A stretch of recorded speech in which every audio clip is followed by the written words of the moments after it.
this law means for you is that your take-home pay is going to go up over $10,000 over the next few years. What that means is that if you're working an hour of overtime, the federal government is going to keep its money the hell out of your pocket. Because if you're working hard, the government ought to leave you alone. Ain't that the truth?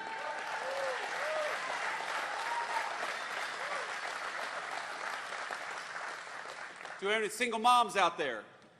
Any single dads? Any people who work hard every single day? I had a single mom, and for a time my mom worked at a restaurant. She waited tables, like a lot of folks out there.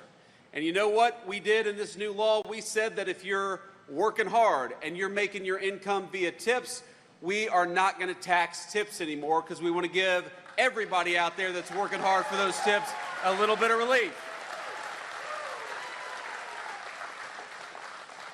And that's what the Working Families Tax Cut did. No matter where you are in this country, if you're working hard and play by the rules, you ought to have a government that stands up for you instead of fights against you.